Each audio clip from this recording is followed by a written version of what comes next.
Bencampwriaeth y Merlod Cymreig sy'n cael blaenoriaeth fan hyn yng nghanol y Prif Gylch. Dyma'r gorau o'r adran B. A Mrs Megan Lewis, brydfa Cwrt y Cadno, wedi gweud ei hunan yn cael modd i fyw yn beirniadu. Ac o'n i'n edrych ar rhaglen uchelbwyntio neithwr gyda Mary Lovegreen a Ifan Evans wrth y lliw. Ac o'n nhw'n sôn am Bencampwriaethau. Ac oedd hi'n braf cael sgwrs gyda John Kirk sydd wedi bod yn beirniadu yr adran dy yr wythnos hon. A wnaethon nhw danlinellu pa mor emosiynol yw hi i'r beirniad a nath John Kirk ei hunan weid na. Mae hynny'n iawn. O John, mae John yn person emosiynol iawn beth bynnag. O ran ac y ffaith mae wedi beirniadu fan hyn yn 2014. Yr adran ec, ond fydd o'i roed yn meddwl bod o'n gwneud y copiau a beirniadu cwpan Siorts Fes o Cymru. Ac o hynny'n golygu lot iddo fo, ac oedd o'n deud ddoe sy'n meddwl ges i deigryn bron ar fore di Mawrth a meddwl am mam a dad fod ddim yma i wylio'r cyfan. Dath e drosodd, dath yr emosiwn yna drosodd yn gryf. Ond Megan Lewis sy'n wrth y lliw nawr yn beirniadu yr adran B.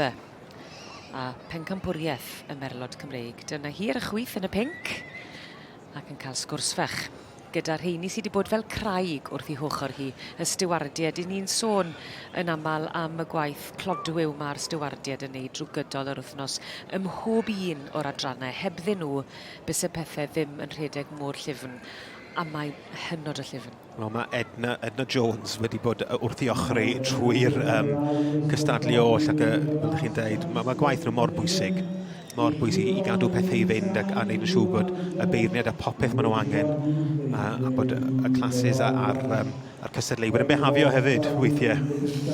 Ydy.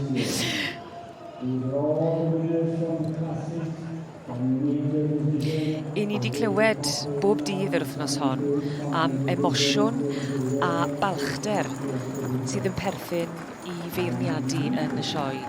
A mae Megan Lewis o brydfa Cwrt y Cadno sydd yn beirniadu yr adran B wedi datgan yr un teimladau hefyd.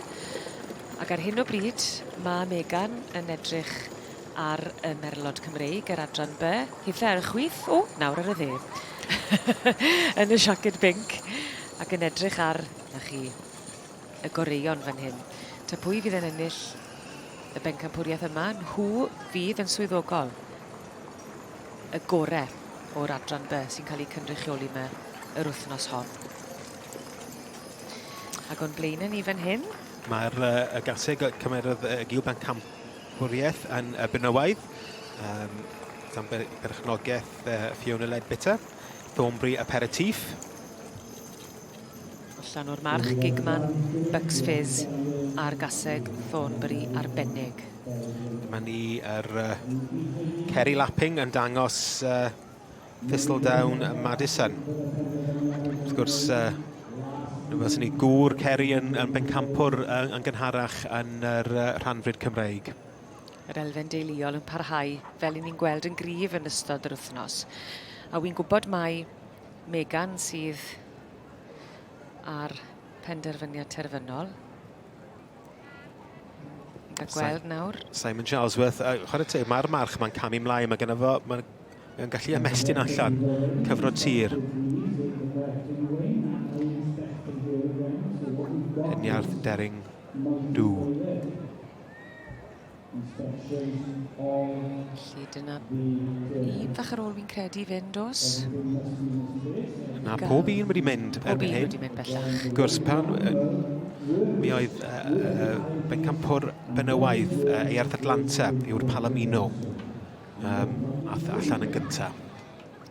Felly 4 ochr yn ochr ei gilydd.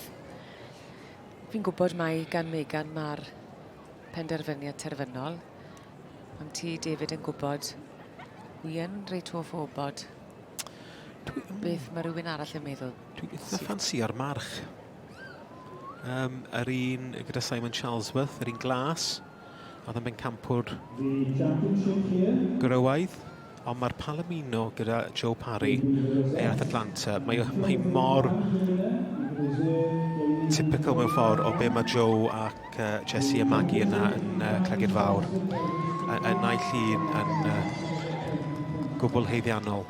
Os ei di te, am y glas, Leniarth, Daring Do, a'i am y llall.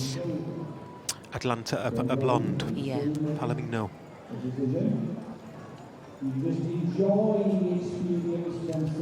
Ie, a'i am Eirth Atlanta, wi'n credu. Credu bod ni'n agos at benderfyniad.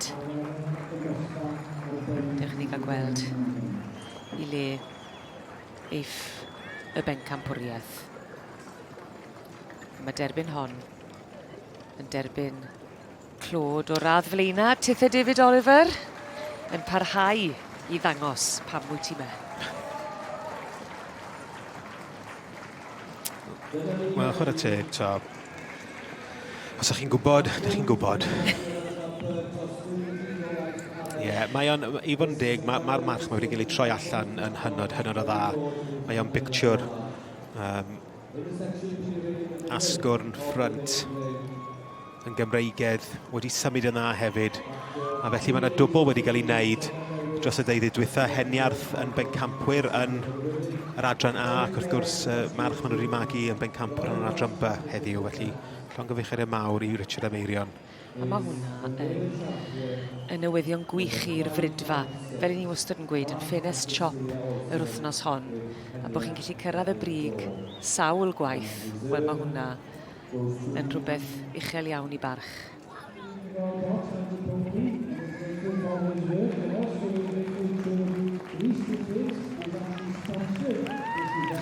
Rhaid bachu ar y cyfle i ddangos eich doniau a gwasgu pob diferyn o'r eiliad fawr.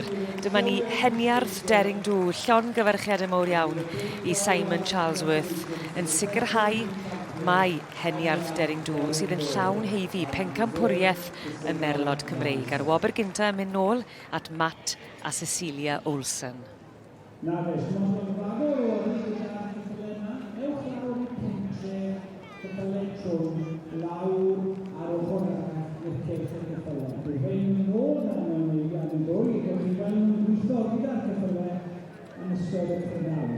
Well, Simon Charlesworth, no stranger to success at any show, but also here at the Royal Welsh Show, taking Section B champion here today. How are you feeling? Oh, amazing, unbelievable. I'm delighted for the owners and the breeders and everyone connected to him. It's been fantastic. And are the owners here today? They are, yeah. Yeah, they're here from Sweden, yeah.